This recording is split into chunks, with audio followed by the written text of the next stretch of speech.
Bonjour à tous, bienvenue une fois de plus sur notre chaîne Simama, le Dieu des dieux. Aujourd'hui, nous réfléchissons sur un thème qui concerne la haine du chrétien. La haine du chrétien, parce qu'en réalité, aujourd'hui, le chrétien a un problème sur son identité. Déjà, parce qu'au-delà de son identité, puisqu'il y a beaucoup d'illusions, il y a beaucoup de différences qui font qu'aujourd'hui, le vrai chrétien lui-même est très rare. Beaucoup se prénomment chrétiens, beaucoup,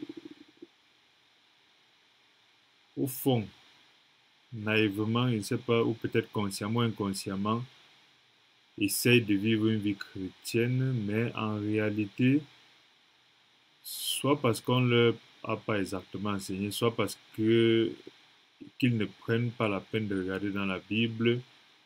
Ces personnes-là essaient de vivre une vie chrétienne, mais lorsqu'on vérifie selon la notice du christianisme, cette vie n'est pas chrétienne.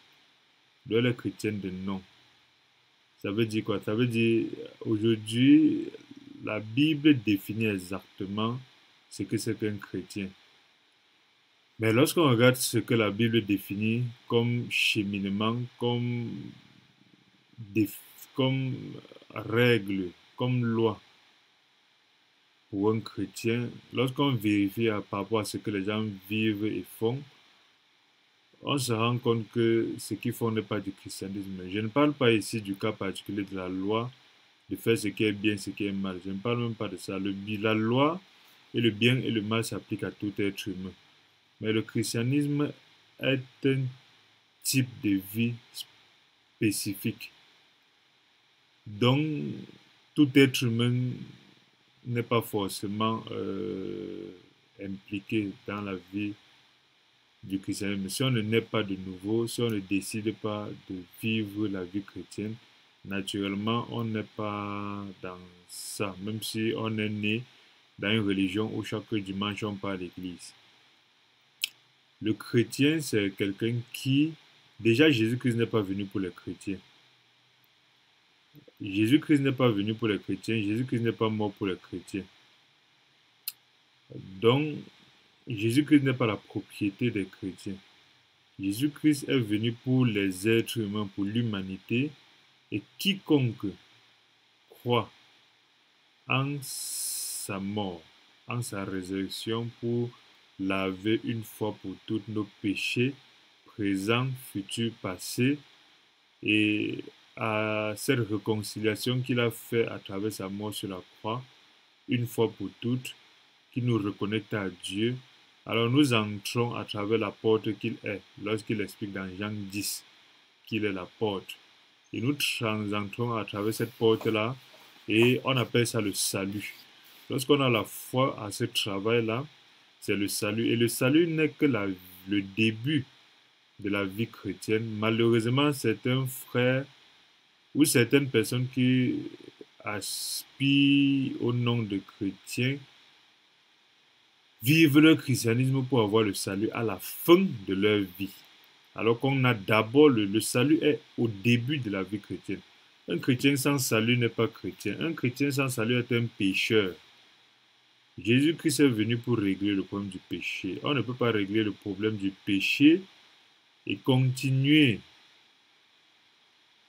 à être pécheur dans le sens où on ôte les péchés du monde et tu continues à tenir ces péchés-là. Pourquoi ces gens-là continuent à proclamer en tant que chrétiens de bouche qu'ils sont des pécheurs ou qu'ils ont le péché? C'est parce qu'en réalité, entre ce que Jésus a dit, que j'étais lavé, j'étais purifié, j'ai ôté les péchés du monde, et ce qu'ils voient par rapport à leurs actes quotidiens, ils croient plutôt à leurs actes quotidiens, ils ne croient pas à Jésus-Christ. Mais on ne peut pas être chrétien si on ne croit pas en Jésus-Christ.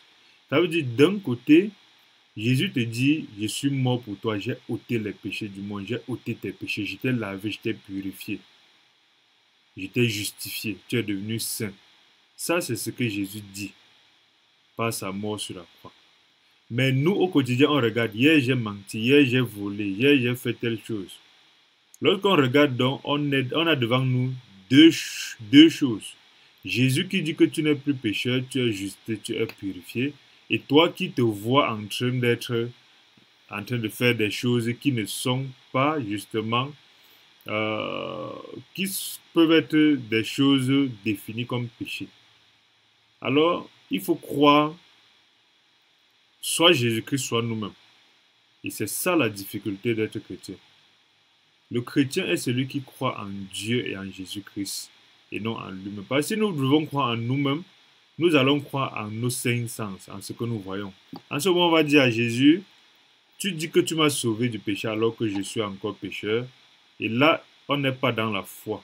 On ne croit pas en Jésus-Christ. Mais on va dire qu'on est chrétien. Là, ce n'est pas du christianisme. Alors, la définition et l'identité du chrétien est même déjà quelque chose d'assez... C'est une définition assez profonde et assez difficile parce qu'être chrétien est extrêmement difficile. Croire en Jésus-Christ, qui au niveau de la chair n'est même pas visible, qui au niveau des cinq sens n'est même pas perceptible, contrairement à notre chair qui nous fait voir, croire en tout. C'est ça qui crée beaucoup de difficultés parce qu'aujourd'hui, beaucoup de personnes s'approchent de Dieu par rapport à ce qu'ils ressentent, par rapport à ce qu'ils voient. C'est pourquoi s'ils ressentent dans sa prière qu'il a de l'humilité, il dit je suis humble. S'il ressent qu'il est pécheur, il dit je suis pécheur. S'il ressent que Dieu est content, il dit Dieu est content. S'il ressent qu'il a la foi, il dit j'ai la foi. S'il ressent que je suis allé à l'église ce dimanche, si le pasteur a prêché tellement puissamment, en ce moment, cette personne est dans la joie de Dieu est grand. Mais lorsque lundi, arrivé peut-être au boulot, le patron gronde. On dit, toi, tu es quel genre de chrétien? Voilà telle chose que tu as fait, telle faute. Il ressent en ce moment de l'amertume, de la nonchalance, de la pitié. En ce moment, c'est ça, je suis amer, je suis... Donc, les gens qui vivent selon ce qu'ils ressentent et ce qu'ils voient ne peuvent pas être chrétiens. C'est très difficile d'être chrétien. Le chrétien est celui qui croit indépendamment de ce qu'il voit et ce qu'il ressent en ce que Dieu dit. Et c'est très difficile de croire en ce que Dieu dit. Deuxième chose, c'est que le chrétien a une définition qui ne change pas. Jésus-Christ dit, lorsque nous lisons dans Éphésiens, le chapitre 2, le verset 8 dit,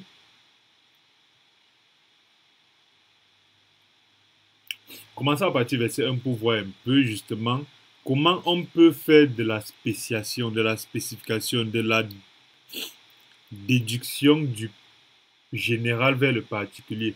Le général étant la race humaine, le particulier étant le chrétien. Vous étiez mort par vos offenses et par vos péchés. Tout être humain descendant d'Adam est mort par le péché, indépendamment qu'il pêche ou pas. Même l'enfant qui naît a dans le péché. Généralement, tout être humain est mort au péché. Verset 2. Dans lequel vous marchez autrefois, selon le train de ce monde, selon le prince de la puissance de l'air, de l'esprit qui agit maintenant dans les fils de la rébellion.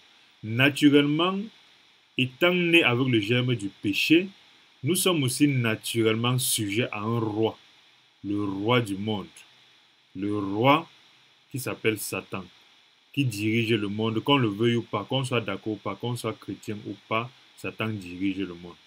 Qu'on soit au courant ou pas, c'est même pas son problème. Qu'on chasse les démons ou pas, c'est même pas son problème. Il dirige le monde. Dieu l'a donné cette capacité-là.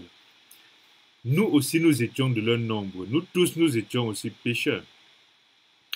Nous vivions autrefois selon les convoitises de notre chair, accomplissant la volonté de la chair et de nos pensées, et nous étions par nature des enfants de colère comme les autres. Donc, généralement, c'est pour ça que j'ai dit, nous partons du général vers le particulier. Verset 4 dit, mais Dieu, qui est riche en miséricorde à cause du grand amour dont il nous a aimés. L'amour de Dieu se manifeste en Jésus-Christ. Tout être humain connecté à l'amour de Dieu doit être connecté à Jésus-Christ. Donc les débats sur chacun peut aller vers Dieu à travers sa méthode, sa religion, ça vraiment, le chrétien doit même plus entrer dans ce problème-là parce que c'est quelque chose qui n'est même pas sujet à débat. Oui, logiquement, la chair nous dit pourquoi vous pensez être les seuls à qui Dieu a parlé. Logiquement, la chair nous dit pourquoi avec des milliards d'êtres humains, vous pensez être les seuls. Oui, ça c'est la chair. Mais la chair nous parle de la connaissance. Et la connaissance, c'est quelque chose qui n'amène pas en fait la vérité. Alors, la connaissance permet de chercher la vérité, mais elle ne donne pas la vérité. Nous allons voir ça dans Jean, je pense, le chapitre 8. Jésus a dit, vous connaîtrez la vérité et la vérité vous affranchira. Il n'a pas dit, vous connaîtrez la connaissance et la connaissance vous affranchira.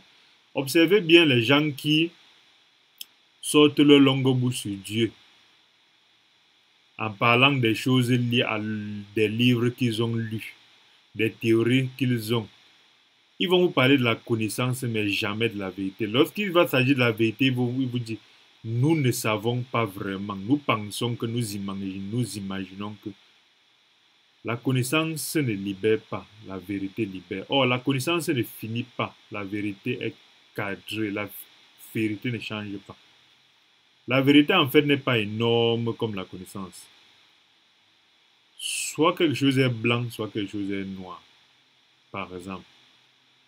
Maintenant, connaître l'ensemble des choses liées à la couleur noire, la couleur blanche, au fond, si on te demande après toute cette tonne de choses que tu connais, cette chose-ci devant toi est blanche ou est noire, si tu n'arrives pas à dire, toute ta connaissance est inutile. Après avoir connu tout ce que l'être humain est censé connaître sur les sciences, l'astronomie, la mathématique, la physique, si on te pose une simple question, d'où est-ce que tu viens? Où est-ce que tu t'en vas? Tu n'arrives pas à répondre.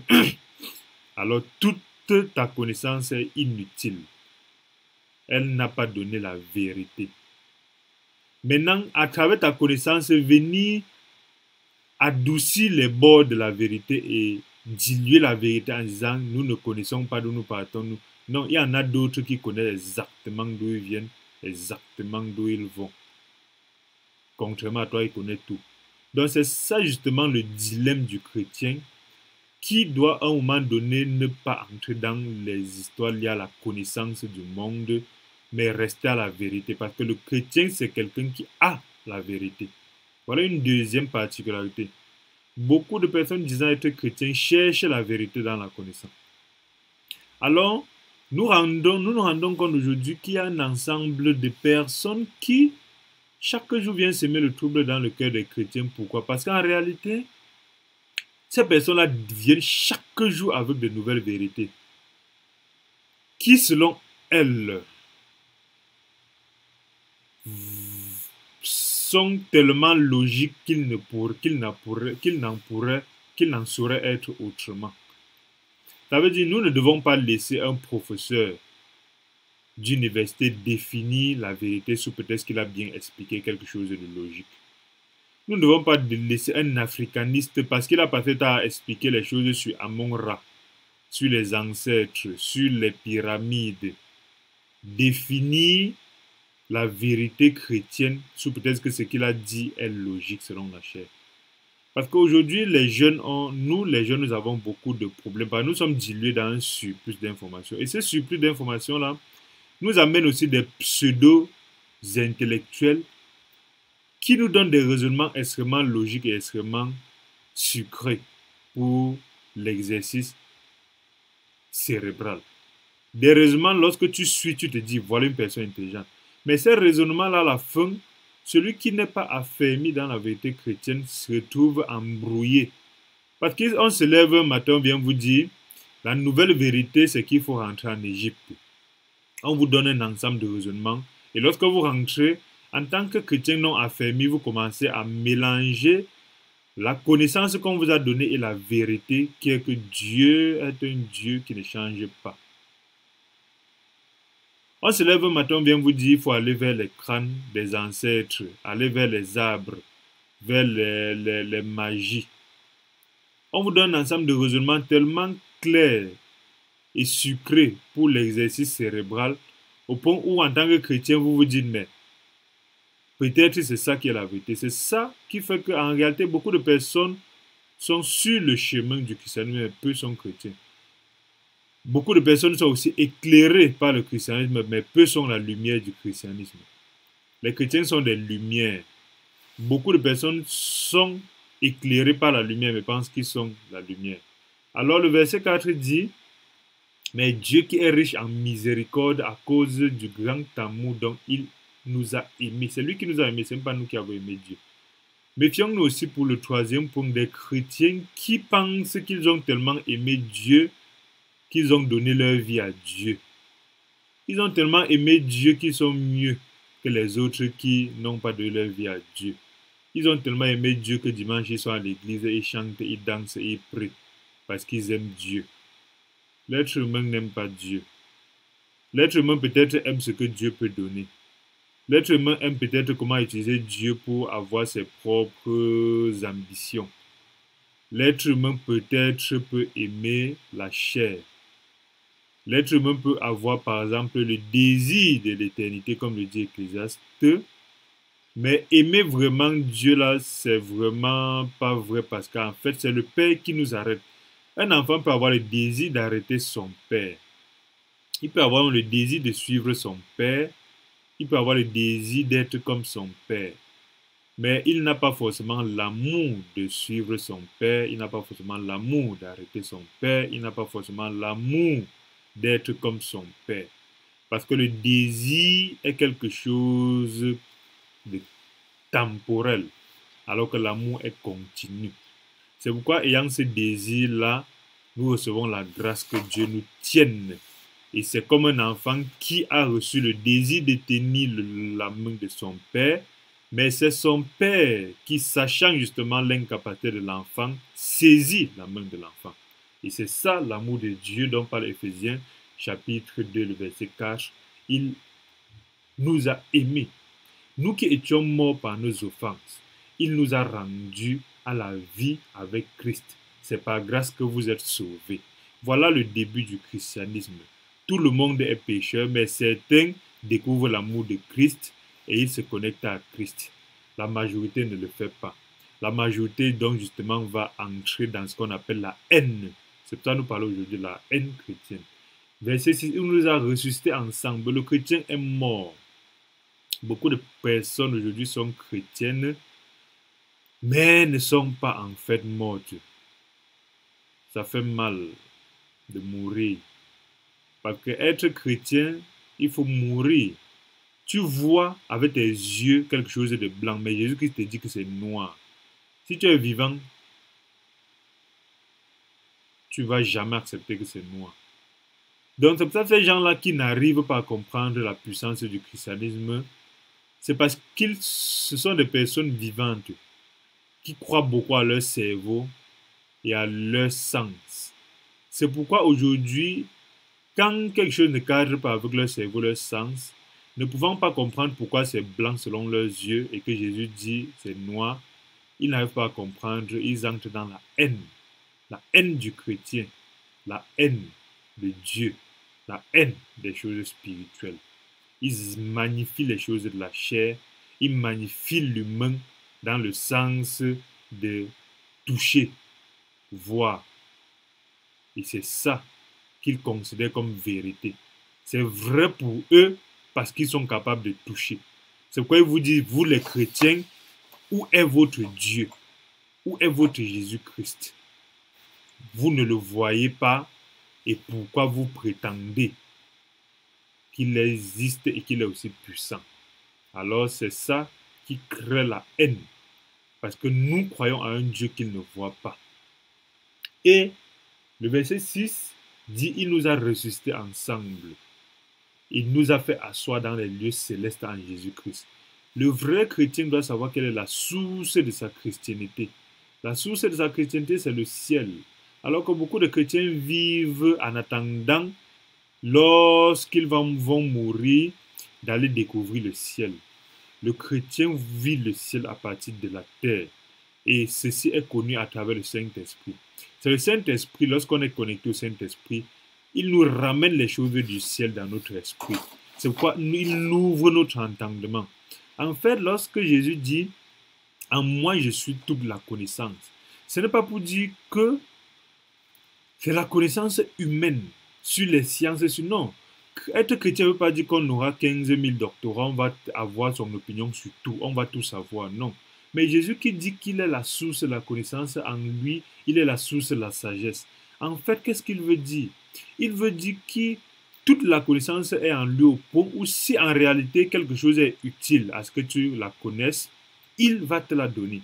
Ça veut dire s'il y a un thème que tu ne connais pas et que tu souhaites connaître, si tu es connecté à Jésus-Christ, il va ouvrir ton entendement pour que tu connaisses ça.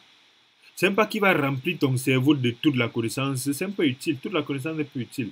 Et cette connaissance n'est plus une connaissance humaine, palpable dans le sens où si tu es avec Jésus-Christ, tu ne comprends pas par exemple pourquoi est-ce qu'on nous dit le noir a la tradition et le blanc est venu avec Dieu.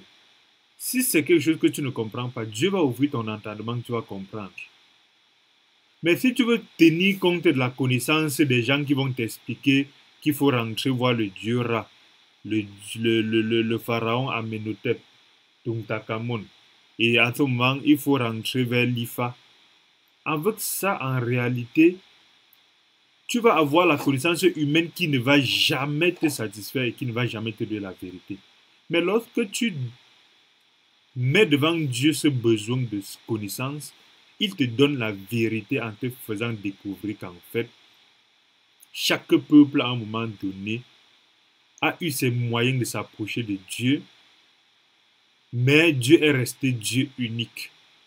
Et ce Dieu unique-là, chaque peuple a toujours eu l'humilité de ne pas le mêler à ses croyances, dans le sens de croire qu'en fait, dans le sens d'aller au point de dire qu'il n'existe pas, ou dans le sens d'aller au point de le minimiser. Que ce soit nos ancêtres, qu'ils soient dans le polythéisme, dans le monothéisme, on vient nous dire que le Dieu doit être seulement le Dieu d'Abraham. Non, Dieu a toujours été Dieu, mais ce Dieu-là se révèle à notre esprit. Et lorsqu'il se révèle à notre esprit, à chaque ère, clairement, il explique comment nous devons le servir. Et à un moment donné, il a envoyé son Fils unique. Et dès lors, il s'est montré à nous à travers son amour. Maintenant que certains l'acceptent, ne l'acceptent pas, qu'ils le croient ou qu'ils ne croient pas, qu'ils restent dans les anciennes manières d'adorer Dieu ou pas, ça ne retire rien à cette vérité-là. Alors, nous qui sommes morts par nos offenses, Jésus-Christ nous a ressuscités et nous a fait asseoir dans les lieux célestes.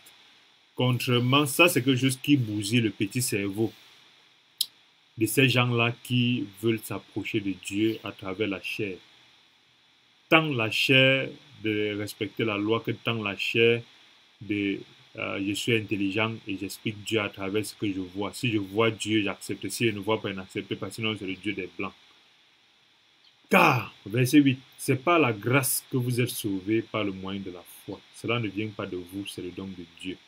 Voilà une autre quatrième dimension qui élimine beaucoup de personnes qui disent qu'ils sont chrétiens. Beaucoup de personnes disent qu'ils sont chrétiens selon leurs actes, selon leurs œuvres, selon ce qu'ils ont fait, selon la loi qu'ils ont respectée, selon ce qu'ils font aller à l'église ou pas. C'est pour ça quand ils vont à l'église et ils rencontrent les gens dans les bars sous, ils pensent qu'ils sont mieux que ces personnes-là. En réalité, ils ne comprennent pas que Jésus-Christ a sauvé tant lui qui s'en va à l'église que ces personnes-là par la grâce, par une faveur imméritée. Jésus-Christ n'a pas attendu que l'autre aille au bar pour se fâcher contre lui et le maudire. Et il n'a pas attendu que toi tu ailles à l'église pour être content et te sauver. Jésus-Christ a sauvé tout être humain. Que celui-là soit au courant ou pas, que celui-là aille à l'église ou pas, que celui-là soit bon ou pas. Le problème aujourd'hui, c'est qu'il y a ceux qui méprisent cela. Et lorsqu'on méprise le remède, on ne serait pas guéri. Il y a ceux qui acceptent, il y a ceux qui méprisent. C'est ça la notion de la foi. Jésus est mort pour l'humanité, mais le vrai chrétien est celui-là qui a eu la foi de croire en ce travail de Jésus-Christ. Il dit bien, c'est pas la grâce que vous êtes sauvés par le moyen de la foi. Cela ne vient pas de vous, c'est le don de Dieu. Ce n'est point par les œuvres afin que personne ne se glorifie, car nous sommes son ouvrage, ayant été créés en Jésus-Christ pour les bonnes œuvres que Dieu a préparées d'avance afin que nous les pratiquions. En réalité, voilà quelque chose qui crée beaucoup d'amalgame. Nous sommes d'abord sauvés par la grâce indépendamment de nous. Beaucoup de personnes ont mis le verset 10 avant le verset 8 et 9. C'est pourquoi ils pensent que les bonnes œuvres, c'est ça qui définit leur état de sauvé ou pas. En réalité, c'est lorsqu'on est sauvé par la grâce, indépendamment de nous, étant un don de Dieu. La grâce veut dire faveur imméritée. C'est après cela qu'on entre dans un monde dans lequel, à travers le Saint-Esprit, Dieu a prévu pour nous les bonnes œuvres. Les bonnes œuvres, ce n'est pas le monde du bien et du mal. Si Dieu te dit,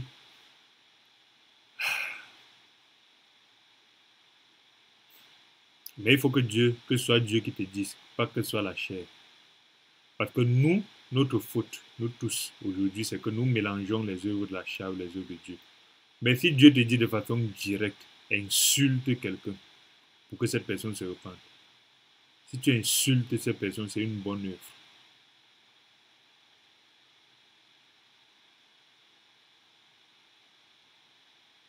Le païen va dire que tu as fait du mal parce que tu as insulté. Le chrétien du dimanche non affermi, le chrétien du dadi, le chrétien religieux va dire que comme tu as insulté, tu as fait une mauvaise œuvre. Mais si clairement Dieu t'a dit de faire quelque chose, si tu le fais, c'est une bonne œuvre. Même si cette chose-là, aux yeux des êtres humains, est une mauvaise chose. La difficulté ici n'est donc pas que ce soit bon ou mauvais. La difficulté est qui t'a dit.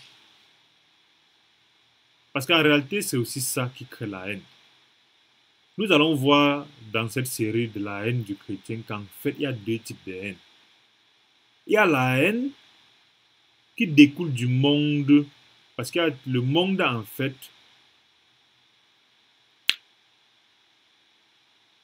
est un élément de 4 à 5 couches. Le monde, pas les couches, il y a 7 couches. Il y a 7 couches de la création, mais le monde en lui-même est un élément en 5 couches. Il y a le monde en termes de création de Genèse 1, où il y a les eaux d'en haut, les eaux d'en bas. Ça veut dire qu'il y a le monde en fait matériel, mais palpable et non palpable. Il y a maintenant le monde, ça c'est Genèse explique ça clairement. Dieu a fait les eaux d'en haut, les eaux d'en bas, la terre, ainsi de suite. Tout ça fait partie du monde. La première vision du monde. La deuxième vision du monde, il y a le monde en termes de la planète en elle-même, la terre. La terre, cette chose-là que tu prends avec tes mains, cette terre-là qui est la matrice des végétaux. Cette terre-là qui est le réceptacle des organismes vivants. Lorsque je meurs, je me mêle à cette terre-là. C'est de cette terre-là, en fait, que Dieu m'a tiré. C'est cette terre-là que l'avocatier, le papaye, utilise chaque jour pour se connecter à Dieu. Cette terre-là est une terre pure. Cette terre-là est une terre pure parce que depuis la création, elle fait ce pourquoi Dieu l'a créée. Elle reçoit la pourriture qu'est l'homme et les organismes vivants et elle fait germer l'herbe qui nourrit l'homme. Cette terre-là est pure parce que pure veut dire que cette terre-là est restée exactement dans ce que Dieu avait défini. C'est l'homme qui a varié. Et l'homme a varié et Dieu a aussi fait varier les animaux pour corriger l'homme. Pourquoi? Parce qu'en réalité, les animaux aussi étaient censés être sous l'autorité de l'homme. Dieu a fait varier aussi les animaux. Mais Dieu, les plantes n'ont pas changé, la terre n'a pas changé. Donc le règne végétal, en fait, n'a pas changé depuis la création. Donc il y a cette deuxième terre-là qui, en réalité, je pense en hébreu, non pas en hébreu, je pense que cette terre-là, ça s'appelle Di. Di. La terre même, la terre. Mais il y a une autre terre qui est la terre habitable, qui est la terre comme lieu d'habitation de l'homme. Je pense en grec c'est oikoumene. Oikoumene. Donc il y a la terre dit en grec je crois, qui est la terre pure, qui fait pousser les arbres et qui reçoit l'homme. Il y a, lorsqu'il meurt, il y a l'oikoumene qui est la terre en termes de lieu d'habitation. Il y a la terre Éon, qui est la terre en termes des airs. Il y avait les Éon, l'air des pharaons, l'air de nos ancêtres, l'ère des dinosaures, l'ère de la technologie, et ainsi de suite. Voilà justement les différentes terres, quand la terre était terre, quand nos ancêtres étaient terre, ainsi de suite. Donc, voilà la quatrième sphère de la terre. Maintenant, la cinquième sphère de la terre dont nous parlons aussi pour la haine du chrétien, c'est la terre cosmos en termes de système. Le système du monde, en fait, est un système qui est tellement lié à la chair que lorsque tu viens leur dire que tu es mort et que tu es ressuscité en Christ, ça crée des courts-circuits dans leur tête. Et le résultat de ces courts-circuits-là, c'est la haine. Lorsque tu viens leur dire ce que je fais, même si tu penses que c'est mal, c'est bien. Ça crée des courts-circuits dans leur tête. Lorsque tu viens leur dire Jésus-Christ est la seule voie pour arriver à Dieu, ça crée des courts-circuits dans leur tête. Et ça crée la haine. Et en plus de cela, leur maître qui est Satan, qui est le directeur et celui qui définit le système dont je parlais, le cosmos, le système de gestion de la Terre à travers l'argent, à travers la technologie, à travers les systèmes hiérarchiques, à travers le clergé, à travers la religion. Tous ces systèmes-là qu'il a définis pour gérer le monde, en réalité, il impulse aussi dans le cœur de celui qui n'a pas l'amour de Jésus-Christ, la haine de Jésus-Christ, parce qu'il sait que la seule chose capable de le mettre mal à l'aise, c'est Jésus-Christ-là. Alors en réalité, la haine, lorsqu'on a bien défini ce que c'est qu'un chrétien, on se rend compte que la source de la haine du chrétien vient d'abord de sa nature, parce qu'il est d'une nature divine. Il est d'une nature différente. Il est d'une nature qui définit ce qui est vrai, pas selon ce qu'il a vu, ni ce qu'il a entendu, ni ce qu'il a lu dans les livres, mais il définit ce qui est vrai par rapport à la connexion spirituelle que le Saint-Esprit lui donne des choses spirituelles. Ça veut dire quoi? Ça veut dire le chrétien n'a pas besoin de définir ce qui est vrai de la même manière que le monde. Le chrétien n'a pas besoin de voir et accepter la même chose que le monde accepte. Ce n'est pas parce que 100 personnes autour du chrétien font quelque chose que le chrétien doit le faire. Ce n'est pas parce que notre daddy, notre bishop, notre père, notre pasteur, notre prêtre dit quelque chose que le chrétien doit le faire forcément. Le chrétien définit ce qui est vrai par rapport au Saint-Esprit, qui lui fait comprendre, pas au niveau de son cerveau, mais au niveau de son âme et de son esprit, ce qui est vrai. La vérité du chrétien est d'abord au niveau de l'âme et de l'esprit, et non au niveau du raisonnement cérébral. Et lorsqu'on est déjà dans ce monde-là, on devient des fous pour l'être humain simple. Et lorsqu'ils ne peuvent pas donc être dans un même domaine de définition que le vrai chrétien, ils ne peuvent que haïr le vrai chrétien. Le chrétien en réalité est l'image de Jésus-Christ. Jésus-Christ a été haï par les gens du monde et par les gens qui étaient censés le reconnaître comme Dieu. Parce qu'en réalité, son domaine de définition n'était pas le même que celui des pharisiens, des scribes, des sadducéens et de tous ces gens-là qui parlaient d'être avec Dieu, mais qui vibraient selon la chair. Donc aujourd'hui, en tant qu'image de Jésus-Christ, nous n'avons pas à attendre que ce soit les scientifiques, les dirigeants du monde, les directeurs ou notre entourage qui définissent en fait ce qui est vrai pour nous, chrétiens.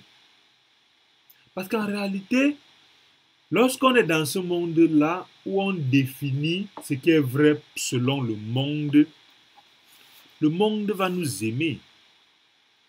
Si un chrétien est aimé par le monde, ça veut dire qu'il est un chrétien dilué par le monde.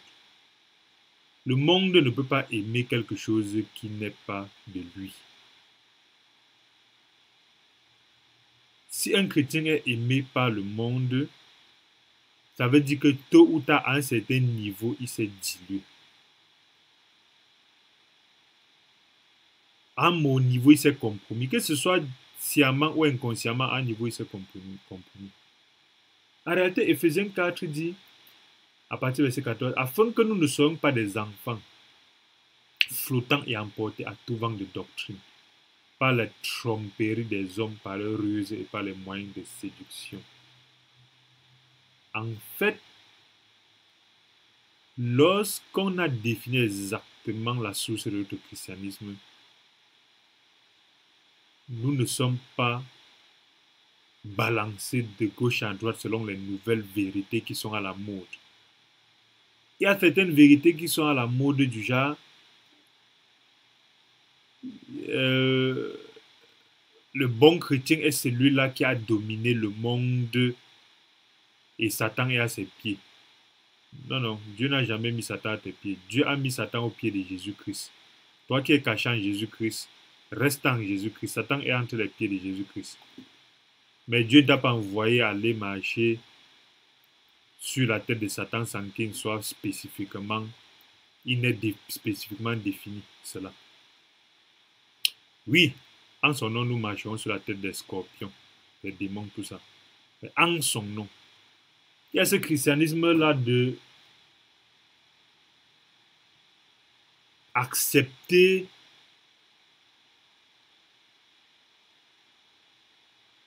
ce qui n'est pas biblique, sous prétexte que c'est légitime selon le monde. Si quelqu'un vient te dire que je suis pédé, ils vont même censurer cette vidéo-ci, puisque c'est eux, le monde, qui gère tous les systèmes numériques. On dit non, Dieu est un Dieu d'amour. Dieu aime aussi les pédés. Oui, Dieu aime aussi les pédés, mais il l'aime pour qu'ils se repentent. Il ne l'aime pas pour qu'ils restent pédés. Nous n'avons pas de problème avec les pédés. Mais le but, c'est que, comme tout être humain que Dieu laisse encore en vie, c'est pour qu'on se repente. C'est pas pour qu'on continue. Dieu aime le voleur, mais pas pour qu'il continue à voler, mais pour qu'il se repente. Mais on va venir nous dire dans un monde du nouveau christianisme que si on veut montrer qu'on a l'amour de Jésus, il faut aimer tout le monde, même ceux qui font des choses abominables. Non, non. Nous, chrétiens, nous aimons tout le monde, on a la haine de personne, mais nous aimons tout le monde pour qu'on puisse se repentir.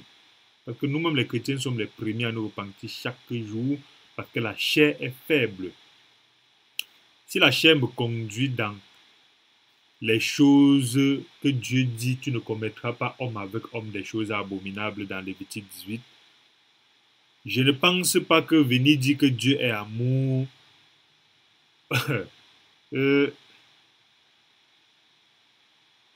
mon Dieu. Ce nouveau type de christianisme-là, lorsqu'on ne hait pas les choses du monde, le monde va nous aimer. Si on hait les choses du monde, le monde va nous haïr. Jésus-Christ a été haï parce qu'il disait ce qui est mal est mal. Il ne disait pas que peace and love, l'amour de Dieu surpasse toute chair, même lorsqu'on va vendre dans le temple, on ne va pas casser ces choses-là, c'est peut-être que Dieu est amour. C'est Dieu qui a fait que ces vieilles mères-là viennent vendre dans le temple.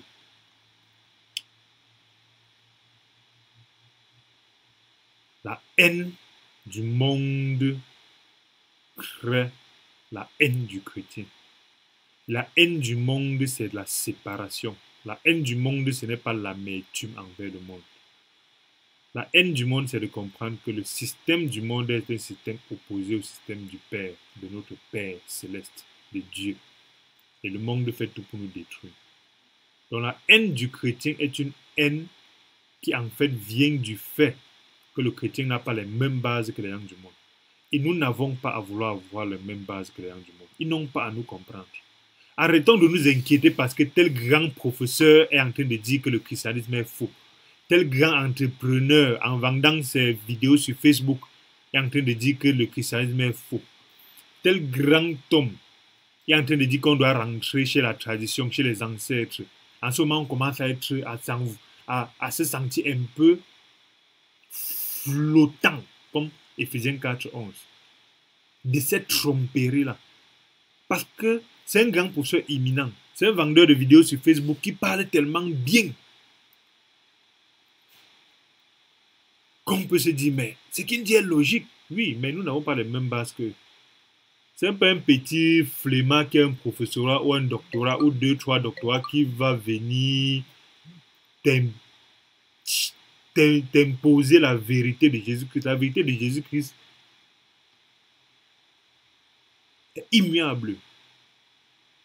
Parce que ce n'est que le début en fait. Le monde va faire au point où le chrétien va être poursuivi et tué. C'est ce que la Bible dit. Ça va venir. Ils vont tellement, parce qu'ils ne font qu'implanter dans la tête des gens que le christianisme est quelque chose de passif, de secondaire. Le christianisme est une option qu'on peut s'en passer. Ils implantent au fil du temps dans la tête de nos enfants, dans la tête des jeunes, qu'il faut vivre selon le Dieu de l'amour, selon... Ça, c'est même pour ceux qui disent que Dieu n'existe pas. Ils disent carrément que Dieu n'existe pas. Ils implantent dans la tête qu'il faut vivre selon le Dieu qui autorise tout, selon le Dieu qui ne permet pas qu'on puisse dire ce qui est mal, selon le Dieu du bien et du mal, selon le Dieu. En fait, ils implantent ça au fur et à mesure, au point où à un moment donné, Apocalypse explique, lorsque tu vas être contre cela, on va dire que tu es contre le bien de l'humanité. Parce que lorsqu'on va implanter les puces dans la tête des gens comme ils le font, d'ailleurs, ils ont commencé, et que tout le monde va avoir une vie 1000 fois plus facile. Toi, le chrétien, quand tu vas venir dire que ça, c'est abominable, on va dire que mais ça, c'est quelqu'un qui ne veut pas le bien de l'humanité, ils vont te tuer. Et c'est ça, la haine du chrétien. Donc ça, c'est la première haine du chrétien que nous allons étudier. La seconde haine du chrétien, en fait, découle du fait, en réalité, que lorsqu'on est un vrai chrétien, on est haï par les chrétiens religieux. Le chrétien religieux qui tire sa pitance de l'exploitation des autres frères et sœurs à travers les dîmes, les offrandes, à travers sa position de daddy, de papa, il règne sur vous en maître. Lorsque quand tu viens en tant que vrai chrétien, tu lui dis ça, c'est pas biblique. Le seul au-dessus du chrétien, c'est Jésus-Christ. Dieu n'a mis aucun homme au-dessus de l'autre. Même les anciens dans l'église, c'est par rapport à l'impact qu'ils ont, par rapport au conseil qu'ils peuvent dire, par rapport à ce qu'ils ont à traverser dans la vie spirituelle. L'ancien n'est pas celui qui définit comment l'église va marcher. L'ancien n'est pas quelqu'un qui sait tout. L'ancien n'est pas quelqu'un qui donne les ordres sur les autres. L'ancien est quelqu'un qui canalise, comme n'importe qui. Dans le monde, même dans une famille, il y a des anciens qui canalisent. Ce n'est pas eux qui dirigent la famille. Lorsque tu vas dire ça aux gens, la haine, la seconde haine du chrétien va venir plutôt des chrétiens. Du moins de ceux qui prétendent être chrétiens. Quand tu vas dire aux gens de ne pas adorer les statues de Marie, de Jésus, de ne pas adorer les images de Jésus blanc avec les longs cheveux, ils vont te haïr. Parce que c'est la seule chose qu'ils connaissent. Quand tu vas dire aux gens que le prêtre doit être appelé frère, le pape c'est un frère, le pasteur c'est un frère, ils vont te haïr. Parce qu'ils vont dire leur daddy, leur papa, tu l'appelles frère, lui-même d'abord il va te haïr, il dit moi, j'ai fait 20 ans d'école de mission, j'ai fait 20 ans de théologie, toi tu viens m'appeler frère, il va te haïr. Lorsque tu viens dire aux gens que si tu pries, je dors à l'église sans avoir le salut, sans être juste et saint, tu vas mourir là en enfer, les gars vont te haïr. Ils vont te haïr. C'est même pas l'égyptologue qui va, ou c'est l'égypto-kamite qui te hait parce que tu lui as dit que non, il est perdu, parce que les pharaons eux-mêmes n'ont pas pu s'en sortir. C'est même pas lui qui en rentrant va s'en sortir. L'autre là, on comprend. Il est d'un cosmos, d'un système géré par Satan, dans lequel il pense que la vérité, c'est ce que son cerveau a perçu. Donc, quand son cerveau comprend, c'est vrai. Quand son cerveau ne comprend pas, c'est pas vrai. Là, c'est différent. Quand tu dis aux frères, parce que Jésus, qu'est-ce que Jésus dit? Jean. Voilà. Jean, le chapitre 15. Le verset 18 dit, si le monde vous hait, sachez qu'il m'a haï avant. Le monde ici, c'est le système. Hein? Et le système du monde, en fait, est géré par Satan. Que les naïfs le croient ou pas, c'est pas grave. Le système du monde est géré par Satan.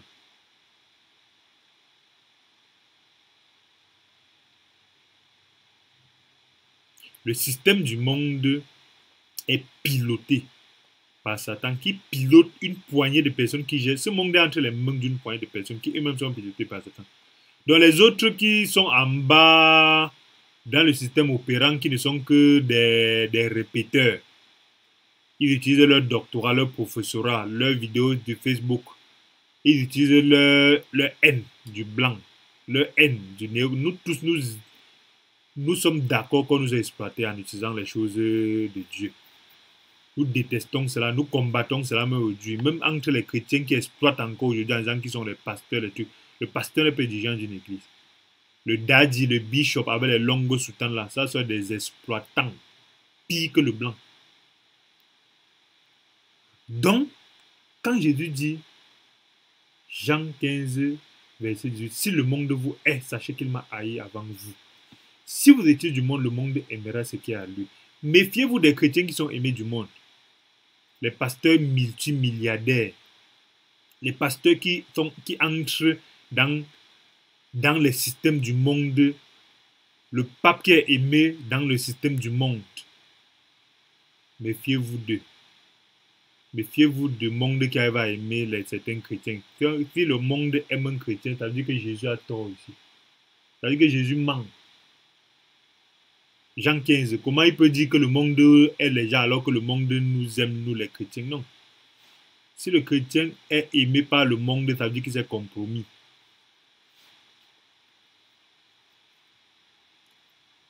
Ces pasteurs-là qui entrent dans des bureaux, ils créent des ONG pour entrer dans les présidences de la République, pour se faire adorer par les gouvernements, qui sont aimés par les juifs, les pharisiens, qui vont à Israël, créé des partenariats avec les pharisiens qui ont crucifié leur maître.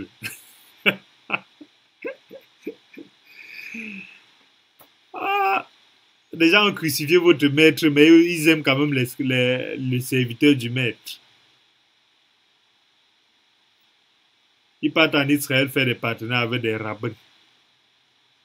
Au point où ils viennent dire, nous sommes des bons chrétiens, nous sommes adoubés par Israël. Ils n'ont pas adoubé Jésus, c'est toi qui les adoubes. Si vous étiez du monde, verset 19, le monde aimerait ce qui est à lui. Parce que vous n'êtes pas du monde, je vous ai choisi du milieu du monde à cause de cela que le monde vous est. Il vous ai choisi du milieu du monde. On a vu ça dans Ephésiens 2, à partir du verset 1. Nous avons vu la spécification et la déduction qui est d'aller du général vers le particulier. Souvenez-vous de la parole que je vous ai dit. Le serviteur n'est pas plus grand que son maître. S'ils m'ont persécuté, ils vous persécuteront aussi. S'ils ont gardé ma parole, ils garderont aussi la vôtre. Donc méfions-nous vraiment de ces gens-là qui, globalement, passent le temps à chercher leur bonheur dans le monde et prétendent être chrétiens, à chercher leur validation dans le monde et prétendent être chrétiens, à chercher leur adoubement dans le monde et prétendent être chrétiens. C'est pourquoi il est tous ceux qui viennent leur dire que rentrons à la vie biblique, rentrons au système biblique. Ces gens-là sont les adeptes du clergé, qui est encore un système du monde. Le clergé dans lequel il y a le pape en haut, les cardinaux en bas, les monseigneurs en bas, les prêtres en bas, et il y a le simple chrétien long au fond là. C'est un système satanique qui vient du clergé de Satan. Et c'est Nimrod qui est venu avec ce système-là. Dieu n'a jamais défini un système de cette façon-là. L'église de Dieu n'est pas structurée dans ce sens-là. C'est dans la Bible. Dans la Bible, l'église n'est pas structurée dans le sens où il y a quelqu'un en haut, l'autre en bas, l'autre en bas. Non. L'église de Dieu est structurée, tout le monde est au même niveau. Un seul est en haut, on l'appelle le souverain sacrificateur, il s'appelle Jésus-Christ, Yeshua Mashiach, l'Emmanuel, Dieu avec nous. Et même ce gars-là, c'est un gars qui en réalité entre encore en nous. Et quand il vit au milieu de nous, il s'assoit à côté de nous, il n'est pas en haut. Donc, la haine du chrétien vient du monde qui en réalité a haï Jésus-Christ avant. Parce que le monde est dirigé par Satan qui est Jésus-Christ. Et la haine du chrétien vient encore des pseudo-chrétiens qui servent le système satanique, mais qui prétendent en fait être en train de servir Dieu. C'est qu'au quotidien, on ne peut pas trouver en eux l'amour. C'est normal de ne pas être d'accord sur des points. C'est normal de ne pas s'entendre. Mais au fond, l'amour de Christ, quelles que soient nos différences, nous unit. Mais lorsqu'on n'arrive pas à aimer son frère chrétien, ça veut dire qu'on sert un autre Jésus qui n'est pas le Jésus de l'amour. Lorsqu'on arrive à mettre des veines intermédiaires entre nous et Dieu, on met le pasteur ping-pong-pong, le daddy, le prêtre, le pape, le pasteur, parce qu'il t'a donné une prophétie que tu vas aller en Europe. Il a prié sur toi, où il a allé prendre l'Écosse ou pour que tu guérisses, et ainsi de suite. Là, tu commences à l'adorer à la place de Jésus-Christ. Après, quand ton frère vient te dire ça, ce n'est pas normal, ce n'est pas chrétien, tu commences à le haïr. Ça, c'est un grand problème. Le christianisme est très difficile. Et dans la marche chrétienne, nous avons la haine naturelle du monde, mais nous avons aussi la haine des faux frères, des faux serviteurs de Dieu, des faux apôtres de Christ, des faux chrétiens. Le chapitre 15 de Jean, du verset 18 au verset en réalité 27 explique clairement cela. Donc méfions-nous en tant que chrétiens de nous apitoyer lorsque nous sommes haïs par le monde. C'est normal, c'est naturel, c'est le signe qu'on est sur la bonne voie. Méfions-nous aussi lorsque nous sommes haïs par des pseudo-chrétiens, c'est le signe que nous sommes sur la bonne voie. L'amour doit être le socle de notre vie. Mais l'amour n'est pas l'amour de n'importe quoi. L'amour n'est pas l'amour de ce que Dieu n'aime pas. L'amour aussi est un amour qui fait que même si on nous hait, on doit les aimer en retour. Et c'est très très difficile. C'est pourquoi la vie du chrétien est un fardeau difficile. Mais c'est un fardeau léger, comme Jésus l'a dit dans Matthieu. C'est un fardeau. Le chrétien vit une vie de fardeau, mais c'est un fardeau léger. C'est tellement difficile qu'on soit en train de nous détester et Dieu nous demande de les aimer. Ça fait mal. C'est tellement difficile qu'on ait raison. Dieu, voici ce que tu dis dans ta parole. C'est selon ça que je marche. Mais une autre personne vient te détester pour cela. C'est injuste. Au niveau même de l'âme et de l'esprit, ça fait mal. Mais nous devons trouver en Jésus-Christ l'amour pour surmonter cela. Et c'est difficile. C'est quoi nous les chrétiens, notre vie n'est pas facile. Mais par la grâce de Dieu, c'est une vie qui donne de la joie, de la paix.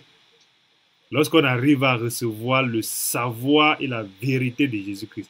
Parce qu'il le dit dans Jean, la vérité nous rend libres. Lorsque tu sais de façon vraie que même s'il me déteste, mais Dieu a prouvé cela parce que lui-même, il l'a dit dans sa parole.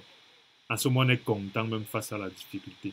Donc, merci de vous abonner encore pour ceux qui ne sont pas encore abonnés. C'est important de vous abonner et partager la vidéo parce que ça permet à YouTube en fait de mettre ces vidéos-là à disposition de beaucoup d'autres personnes pour que nous partageons ensemble ces éléments-là. Nous ne détenons pas la vérité, mais en échangeant ensemble sur les choses de Dieu chaque jour, nous grandissons un peu plus au niveau spirituel et au niveau de l'âme. La chair